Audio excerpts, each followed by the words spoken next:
I'm Matt Glastonbury, and I take photos, try to tell stories through photography. My dad was a photographer when I was born at that time, so I think that probably had something to do with it.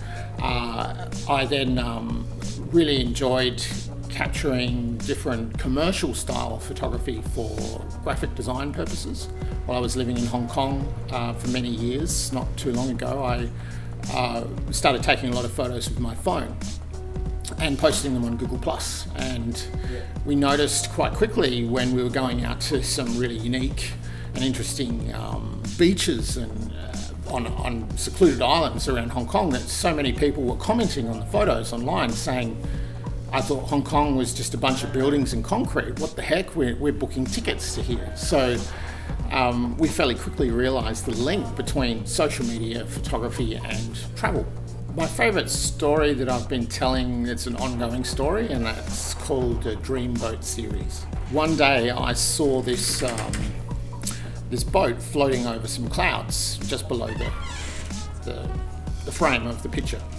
And I was totally inspired by that, and I created a hashtag called Dreamboat series on Instagram. And I've got a small boat, sailing boat, that's always moored in a small bay near my house where I can take shots of it fairly closely, and I will cut that out and flip the sunset or a beautiful sky so it's upside down, and then you have the boat overlaid on top of that.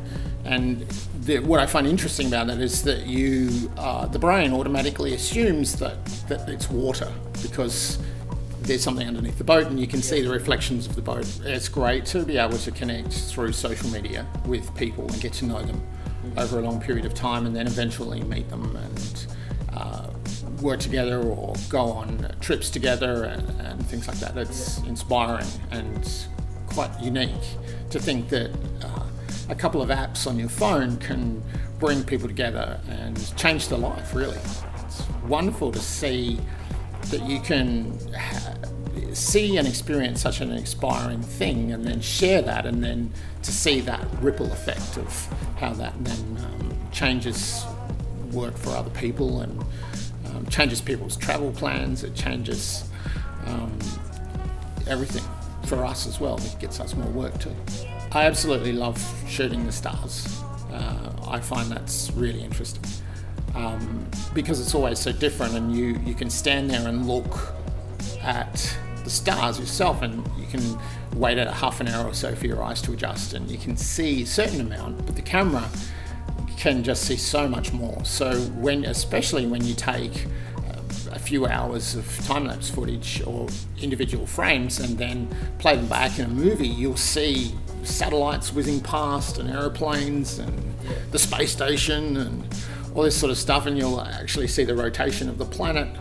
And if there's an aurora, you'll see the beams floating around in the sky, and it's just incredible. So yeah, that's always something really special.